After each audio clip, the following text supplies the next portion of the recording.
Andrea, we are going back to a place we have seen before, Hartley Castle, for the next Emma Fielding.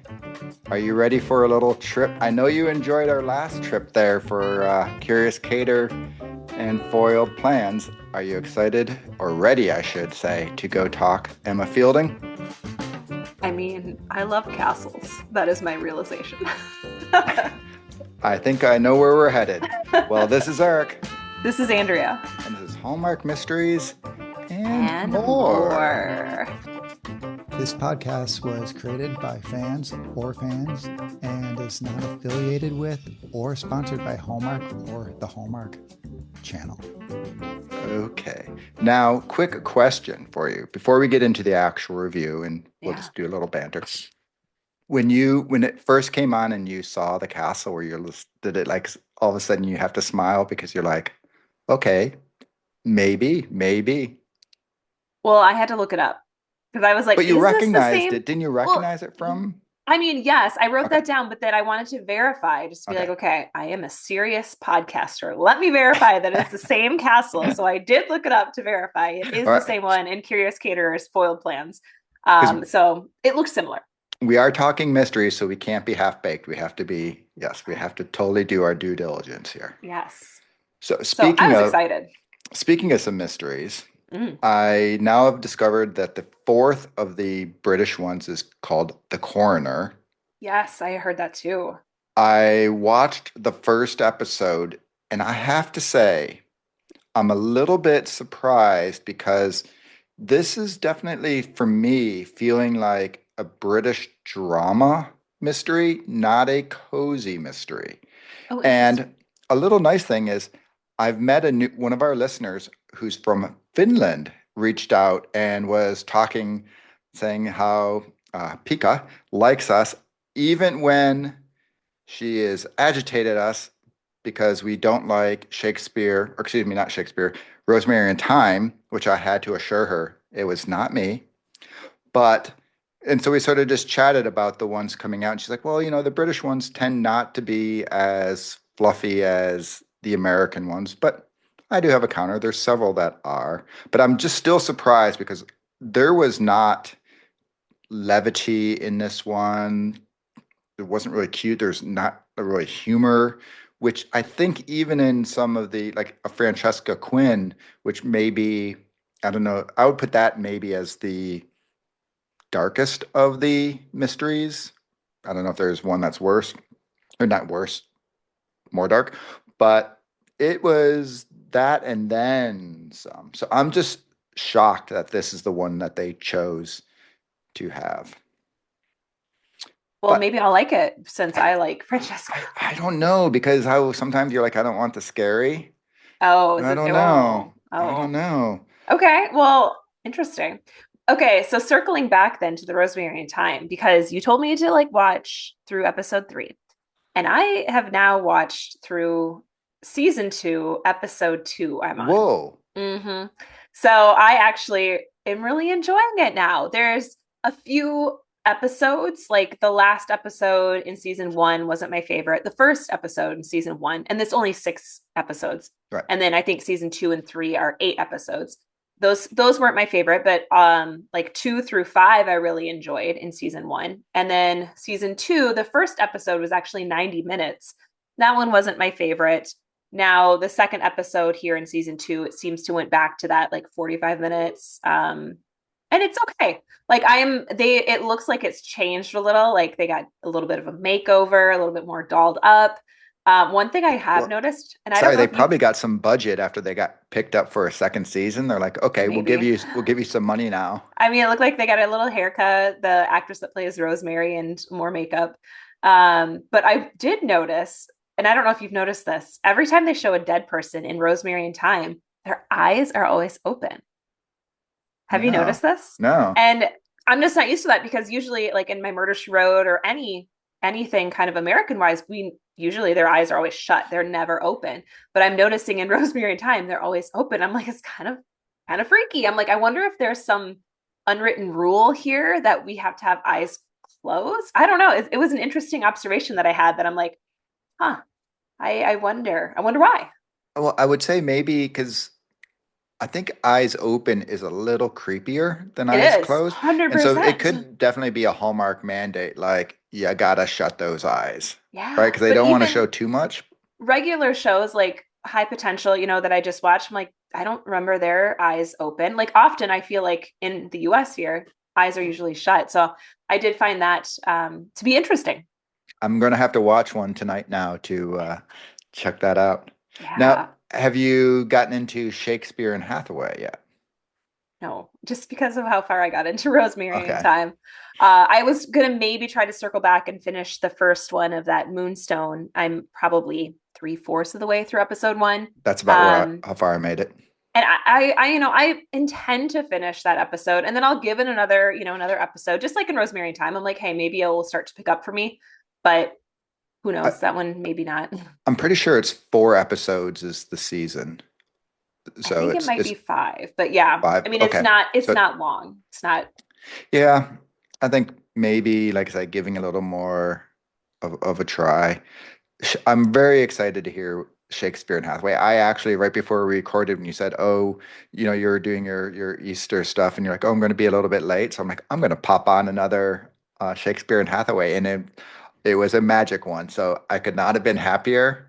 I'm I'm loving this. It's a really cute series. It's definitely, of all of them, I would say the one that most feels like a Hallmark mystery.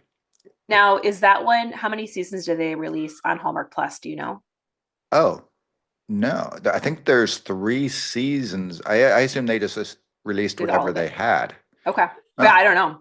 I no. haven't looked into it yet because I was trying to finish one at a time before I jumped around. So I'm like, I think I'm going to finish Rosemary in time before I start Okay. the Shakespeare one. So that's kind of my goal. And the Moonstone will kind of just be when I'm in the mood to kind of get that completion. Let me just finish this episode and then see if I want to continue. Well, you know what I'm going to do then? I am going to shift gears and I'll slowly focus on Rosemary and Thyme, Mm, and I'll try to catch up to you, and we'll go through, and then maybe after we can do a recap of the series okay. there. Yeah. Well, It is, one sorry, other, last thing I will yeah. say is it is one where people, when, because I had a couple of DMs when you were like, I'm not quite loving it, and people are like, is she crazy? This is the best show. Rosemary and Thyme is very beloved. And I guess you've discovered the reason Yeah. why. Yes. Well, one other note, because I did have some DMs about this and I posted because I didn't watch the Journey to You movie right away because my Timberwolves are in the playoffs. And I will say, woo, as of today, it's Sunday when we're recording. They did win game one. And so we are now up 1-0 on the Lakers, and the Lakers are the LA team. So, how I'm going to kind of like phrase this for Hallmark fans, those articles in like US Weekly or People when they're like, here are the top 10 best Hallmark movies. And then you look at the article and you're like, clearly this person doesn't actually watch Hallmark movies and just like randomly pick 10 movies. That is how I feel like when everyone, said the Timberwolves stood no chance. The Lakers are going to, win in five and all of this stuff. But it's the national media has never really watched the Wolves. And so they didn't know what they were up against. And so I feel like this is a little redemption on our part. I don't know if Hallmark movies ever gets the redemption from these lists because they don't list the best movies typically. But that was my redemption on my Wolves. Uh, There, people, I think, just released one of those, the 10 Yes, like someone DM'd hallmarks me and I was like, you this is must not a watch. good And list. it is, yeah, It was horrible. clearly it's people who don't know. Don't watch You it. know who it is? It's like when they go ahead and pick Holiday Touchdown as the best Yeah. pick, holiday movie of last year. Yeah. It's just the easy one. Any, I shouldn't say any, most actual fans of Hallmark, they may have not hated it. They may have just thought it was okay, but very few thought it was The like best. top. Yeah. Agree. Agree. Shall we get into a little excavation, a little castle hunting? Yes. Okay. So this one is Emma Fielding, Past Malice. This one aired originally in 2018, so a year after the one we reviewed last week. When Professor Emma Fielding's colleague is found murdered in Chandler Castle's crypt, an age old curse soon enwraps Emma, her students, and the FBI agent Connor. All right, so last week we were a little, I guess, maybe critical of Emma Fielding. And this week, basically everything that I was critical of, I feel like they fixed. And so for me, I gave this a 4.5 stars. I loved this one. I don't know if that's an excessive I wonder why. amount. What did they add to this episode? Well, Kimberly Sustad's in it, but that's not only, maybe that's why you loved it, but for me, I feel like they fixed the chemistry problem. I thought that they let them actually have some chemistry and we could feel them vibing. I feel like the Courtney herself, her acting was much improved. I don't know if maybe she clearly had different direction in this movie from the first, because it felt like she could actually flesh out this character more. And so I was more invested in her as a lead because of it. So whatever direction they gave her in this movie, or whatever she looked at the first movie and was like, that was great fixed, much more invested. Like, I was so invested, I actually started to watch, I think, the first 15 minutes of the next one that we're going to review next week, which I usually don't do, but because I left on such a high note, I'm like, yeah, let's keep on rolling. And then I'm like, okay, I better stop so I don't mix the plots up here. But and it seemed like that continued into movie 3 in terms of her acting. I will also say, as soon as Tess Atkins' character started talking about the patriarchal society and witch hunts were midwives, all in, check and check for Andrea, like yes and yes. And then we have Emma talking about, like listening to your gut. So Agent Connor was on that side. Emma was like, I'm living in my head. I'm a facts person. I'm a living in my gut feeling person. And so I loved that conversation. And I was like, hey, in 2018, like, this is awesome that they were doing this.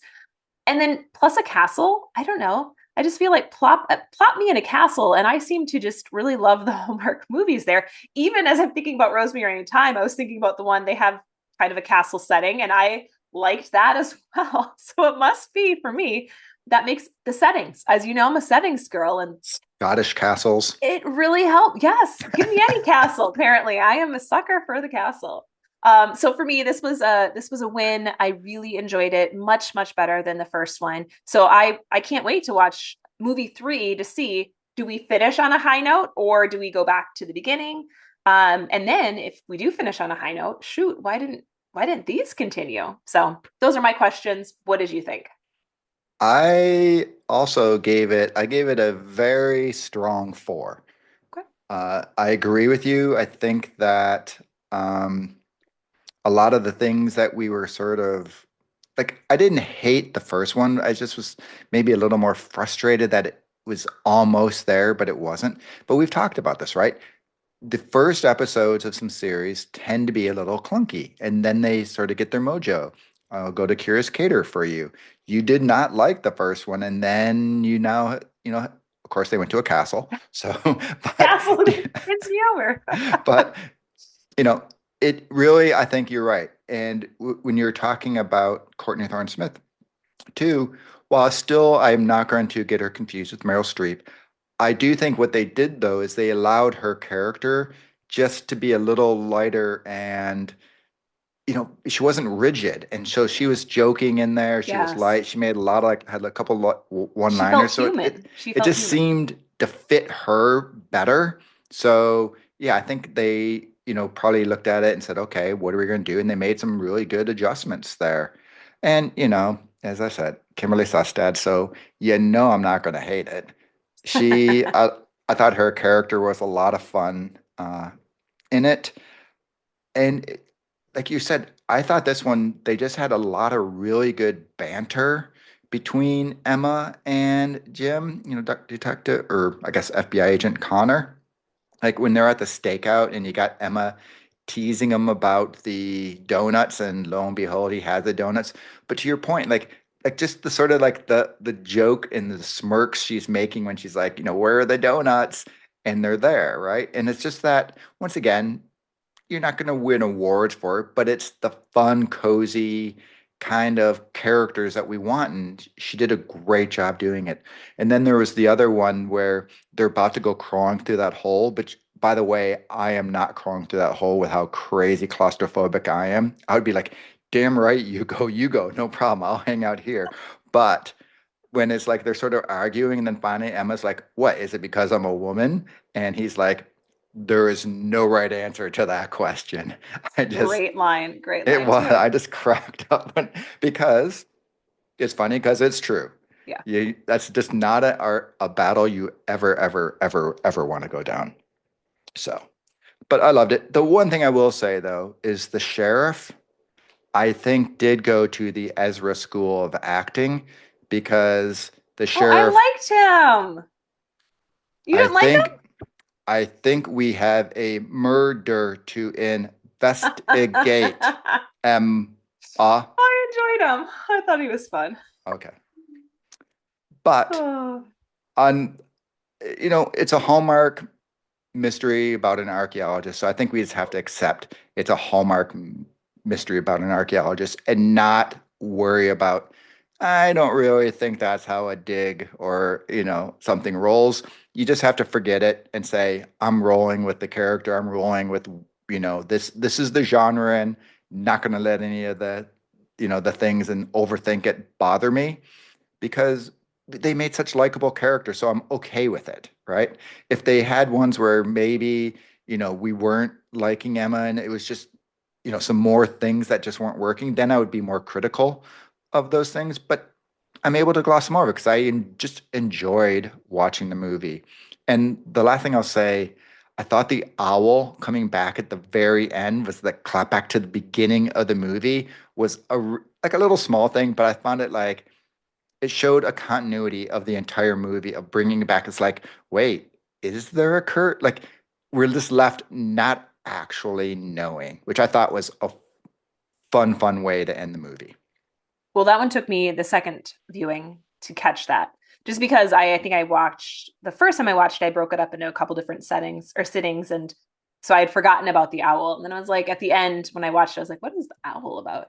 And then when I, went to rewatch, I'm like, oh, that was clever. So I will say I agree with you there. So that kind of slides into our mystery minute of like, what was it? Is there really that curse? Because we never really did find out about that Right. first guy, the older man who died at the beginning of the episode or of the movie, 3 years ago. What happened? We're still a little unclear. So for myself, spoiler alert, we are going to tell you probably who the killer is, and you will probably know this person. So I couldn't recall who did it as I was watching this at all. I thought it was Adele until they took her to jail. When they actually thought it was Adele, then I was like, well, clearly it's not Adele.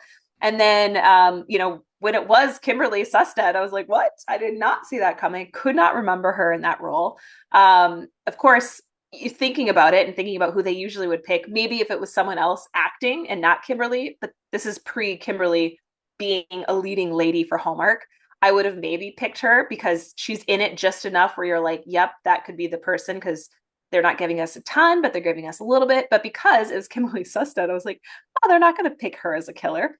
Well, sure as heck they did. And I'm like, okay. So I enjoyed that twist and how it was the love interest, and that's why she did it. I thought it made sense. So for me, that worked, and I enjoyed, working on figuring out who it was and how we got there. What about you? Did you remember this one? I realized I never actually watched it.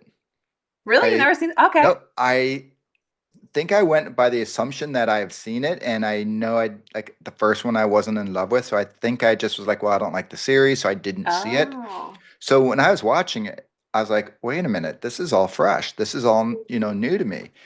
Now, I will say I did know that from other things that Kimberly was the killer in this, but I also would say I think it was fairly easy to deduce just because the limited number of characters in it, right? Like you said, the Adele, you didn't think it would be her. I thought Well, I did until she well, was arrested. I thought Then I I was like, thought nope, having scratch. I guess it could have.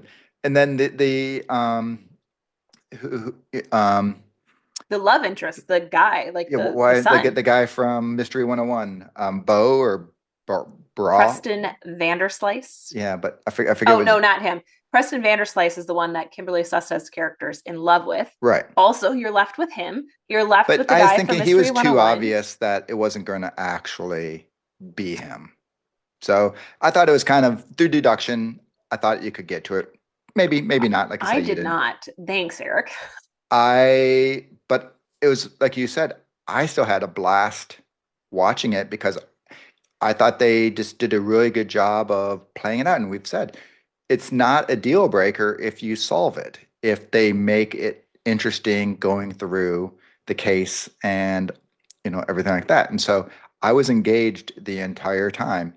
So, and then the last thing I'll say is it was yet like in the first one I pointed out the ending with the action packed. It was, really exciting. This one too, the confrontation between Emma and Perry, first like the dialogue was exciting, but then the action was exciting too. That they know how to end one of these mystery movies and keep you like sort of on the edge of your seat. So it was really fun, really exciting. And you have, and we've talked about it before, some of the killers, like in True Justice, when okay, you're a killer, but you still have a little bit of sort of feelings for the person of what they're going through. And that was her. Like she had a vulnerability of why she did it. Now, granted, at the end of the day, she's a stone cold killer, but like she just, I thought or Kimberly did such a good job of portraying that, like, yeah, oh, I did it out of love, and for him, I was just sacrificing everything to make this happen, and went too far. So I thought the mystery was fantastic. Hmm. Well, romance roundup. So we had that romance. We also had, the Emma and Connor's relationship moving on. And I thought that this one you could actually feel a little bit of chemistry. They had some teasing. He walks into her bedroom with coffee at 6 a.m. Like not even like waiting for her. And she even said, she's like, you didn't even wait for me to be like, I'm decent. Like he just walks right in, which you have to have some familiarity with the person to do such a thing. So for me, I'm like, okay. And then the little looks that Adele was giving Emma, like just the banter that they would have. And she kind of gave her those looks of like, okay, you like him. So I thought they built that up. Again, curious to see where we go in this next movie. I do recall a little bit of the next movie in terms of like I just remember them sitting at a table and there was some whispering at some sort of conference. That's all I can recall from that the last movie. But there was some romance building up. So I'm excited for that and to see where we go. What about you? No kiss though, right? I don't think they Nope. kissed. No kiss. No, Yeah. because at the end he just in a very roundabout way asks her out. In the roundabout way, she's like, "Yes, I'm interested." Where they don't directly say it, but they say it. And which later this week, when we talk about all of the Spring into Love movies, they could maybe take note of this, but a discussion to have later. But like we understood everything that's going on without them having to say what was going on. And I thought it was a really cute ending of the way, like, all right, we're into each other. I thought it was great. And I will say, just as two actors, I think they have tremendous chemistry together. I got kind of that Brooke and Dylan feel where they don't really have to act like they have chemistry. Yeah. I think they're two people who just the nonverbals are working. They just have it together. Yeah. And we can go to Brennan and Lacey. I think they just have like a really good chemistry of that same nature where you just sort of two people magically fit together. And I think they do a really good job. And, I will say while watching, and it was a little heartbreaking because the memory did not jive with the current reality. While with the Fixer Upper, I was not necessarily like longing, like going, oh no, there's only one more episode in the series. This one, to your point earlier, because I know there's more books, which I'll talk about a little later, but we know there's only one more to go. So it either is going to get all wrapped up, or we're going to be left like wanting more, and we're not getting it. Yeah, agreed.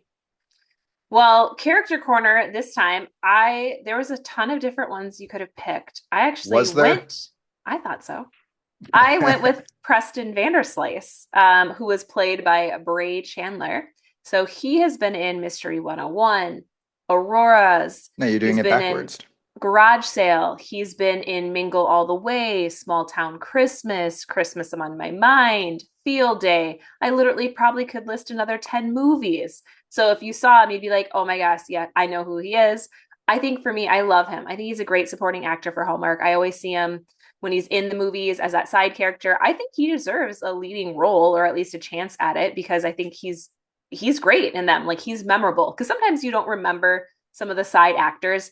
But I mean, one, he's been in a ton, but he's been in a ton and had some decent dialogue and decent roles where you've gotten to see he does have acting chops. So I wouldn't mind seeing him as a leading guy at some point on Hallmark. You know, hopefully they do that just because he has been in recent movies as well. So that's my shout out.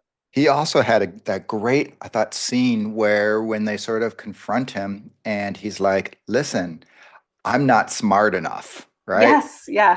I admit I'm a fortunate guy who just got born into this. I'm really not that bright, Yeah. which is like something we don't normally see in a Hallmark movie, right? Because it was a really honest, reflection of who he was. And I really enjoyed that scene. But I had to say, I can't go anywhere. I have to go with Kimberly. I thought she was great. I wish she would have had a little more screen time because there was a very long period of the movie where she just was not to be found from probably like the middle third to the last third. Like she just wasn't anywhere. And but it was interesting seeing her because she definitely, you could tell it was a while ago. She was younger. She just, like, her hair, everything like that. She just had this like just sort of different youthful thing, which people have obviously when you're younger. But it was just fun seeing her like just being sort of more of a fresh actor to the genre because, like you say, she's now everybody knows Kimberly. She's a movie every holiday season, whereas this was definitely when she was just, that supporting, second actor. And I thought she did great. And like I say, that ending scene with when they did the confrontation, I thought she was really, really did a great job of just acting. Forget the whole action of it and everything like that. I thought her acting was spectacular there, which, probably gave the glimpse of what was to come from her. And, great character, great character. Agreed. Well, Hallmark trivia time. So, my trivia is that the family crypt, which is where most of that movie in the basement took place, seen in this movie is actually an elaborate set that was built in an old A&B record store in downtown Victoria, BC. A record So, store? it was built in an old record store. So that's kind of a fun little thing, which you could tell at one point when they were knocking down, when Emma was like knocking down with their sledgehammer, you could see clearly it actually, it was one of those, I'm sure, just like painted sticker walls because you could tell as she kept knocking, there was really nothing that she was knocking on, and it's just a sticker wall. But minus that, I thought they did a pretty good job with that crypt. Yeah. All right. Well, mine, I went a little off the movie, but I will say the FBI does not actually have an antiquities division, which is what special agent says he works for, but they do have an art crime team that investigates art and cultural property crimes, including antiquities, trafficking, and trafficking. This team is part of the FBI's art crime program, which also handles art theft, fraud, forgery, and violations of the Native American Graves Protection and Repatriation Act, yikes, and Archaeological Resource Protection Act. So, all that being said, it's great. They made up a division of the FBI, but close enough.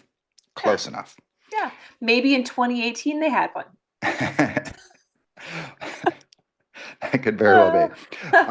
And then the movies were inspired by Dana Cameron wrote a series of novels. I think there's like 7 of them. And this was actually the 3rd book in the series. So it didn't go in order. The first was Sight Unseen, then this was the 3rd one. And she also has another series that are the Fangborn series that features archaeologist Zoe Miller that is also part werewolf.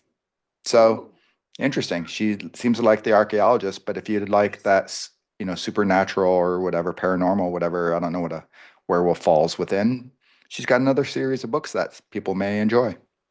Look at you, did a Hallmark and chill in your trivia all at the same time. Exactly. All right. Well, Hallmark and chill recommendations that would be similar to what we just watched. So I will be sliding into the Murder, She Wrote realm. Shocker. Season 6, Episode 8, When the Fat Lady Sings. This one is actually one that took place in a historic opera house that was undergoing renovations. There is hidden secrets tied to the past that come to light. There is an academic or intellectual surroundings, so very similar to like the professors. And then Jessica is that outsider who's brought in to observe, what's going on and to investigate. So those are where I would say are similar to this one. So if you like that, like there is Jessica, or I should say Angela Lansbury, likes the theater. And so you can see that, I think, in Murder, She Wrote. And this is one of the episodes of many that take place in a theater. So they have quite a few. I don't know. I think I could do better. I would go Murder, She Wrote, Trials and Tribulations, Season 12, Episode 4.